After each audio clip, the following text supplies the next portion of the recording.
Where was the Kanem Bornu Empire? Welcome to the Sankofa Pan-African series. Please subscribe to the channel if you've not yet done so. And don't forget to turn on your notification button. Thank you. Now, the next empire which emerged as a major one in West Africa after Songhai was Kanem Bornu. It is believed that this empire originated from somewhere between Lake Chad and the Bahr el Ghazal in the region of Kanem in modern-day Chad. Initially, it started out as two independent kingdoms, the states of Kanem and Bornu.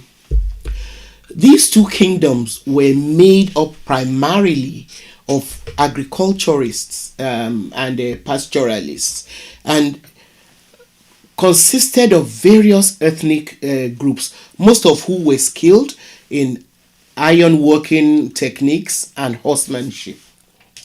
Now, the two kingdoms then merged into one.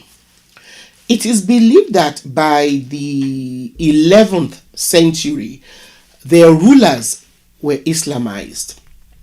According to Lange, Humayr, the founder of the Seyfawa dynasty, who ruled between 1075 and 1080, was able to become ruler of Kanem with the help of a pro-Islam faction in the Kanem court.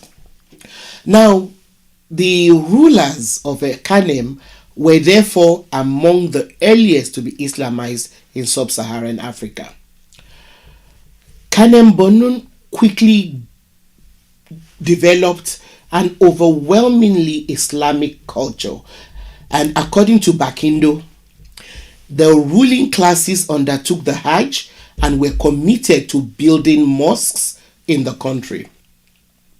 Now, Islam was the keystone of the political life of Kanem Bornu, and this was marked by the change of dynasty between the Dugawa, who were ousted by the Seyfawa in the 11th century when Humayr came to power. The expansionist policy of the kingdom was also fueled by Islam, and the conquest of other kingdoms was justified by the claim that because they were non-Muslims, they were infidels and they needed to be converted to Islam. Similar to the arguments that Christian crusaders made, by declaring that non-Christians were infidels and needed to be converted. Now, according to Smith, Islam also determined the ways states were created. The rulers of this period claimed to be descended from a Yemenite ancestor, the 7th century figure Saif ibn Di Yazan of Himyar. Now, also, since around the 15th century, the head of the empire, known as the Mai, took the title of Caliph. And under the Seyfawa dynasty, the throne was believed to be the cradle of Islam. As such, the Mais who ruled relied on Islamic advisors, and their power was expected to be guided by the prescriptions of the Sharia, the set of Islamic law known as the Sharia. One of the reasons that scholars suggest for the fabrication of a Muslim religious ancestry, which some trans-Saharan African rulers started claiming, was a way of aligning themselves with Arabia, not only through religion, but also through kinship. Now, according to some historians, the merging of Kanem Bornu gave birth to the ethnic group that we now know as Kanuri. And the Kanuri language became the lingua franca of the empire. The empire evolved into a major diplomatic power in the Sahara with significant links with the Muslim world. So due to its location also at the crossroads between Northern Africa and Sub-Saharan Africa, it benefited from trade contacts with different parts of Africa. At its height, Kanem Bornu covered some of present-day Chad and went as far as modern southern Libya, eastern parts of the Republic of Niger, northeastern Nigeria, and northern Cameroon. The empire's conquest of Tripoli in 1551 gave it access to Ottomans, who it hired as mercenaries because they had firearms that it needed to use to keep conquering its neighbors. The alliance helped its conquest of other territories south and west of Bornu. The empire also relied on its 10,000 strong cavalry and highly skilled horsemen for conquest and slave raids. Kanem Bornu peaked during the reign of Idris Aluma, who ruled between 1571 and 1603. Idris Aluma was a military tactician and diplomat, and he had strong diplomatic ties with a lot of other major powers of the day like Egypt, Tripoli, and the Ottoman Empire. His major adversaries were the Tuareg, Hausa, Tubu, and the Bulala. Some of these groups kept fighting back to resist conquests. Even though some of them were already Muslims, they kept resisting conquest by Idris Aluma and the Kanem Bornu Empire. The empire then started losing hold of some of its territories in the desert and on the eastern side of Lake Chad to Tuaregs and Tubus from the north during the 18th century. The major threat to Kanem Bornu came in 1808 when Usman Dan Fodio led a Fulani jihad with the intention of conquering and integrating Bornu into the Sokoto Caliphate. Resistance to this attack was led by Mohammed El Kanemi, who successfully defended the empire and won a military, diplomatic, and religious battle against Usman Dan Fodio. So Usman Dan Fodio, like I said, a Fulani, was descended, has been described, as a mystic, philosopher, and revolutionary reformer.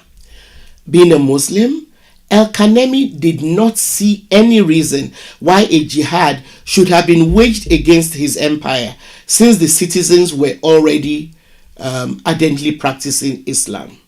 El Kanemi subsequently took the title of Shehu of Bornu. The Kanem Bornu Empire also continued to make progress towards becoming a center of Islamic culture.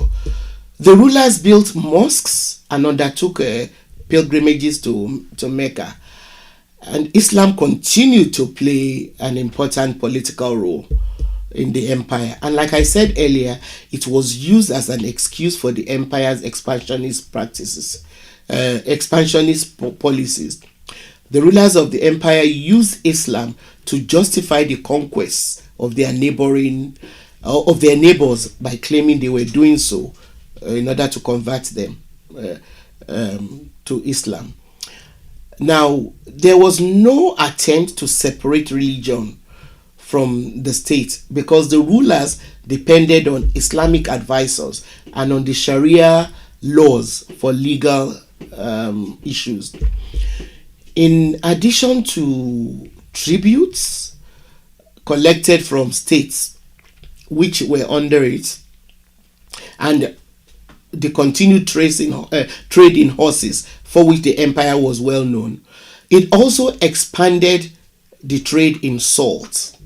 Salt from the empire was sold throughout the central Sudan, where it was used in the textile industry and for medicinal and culinary purposes.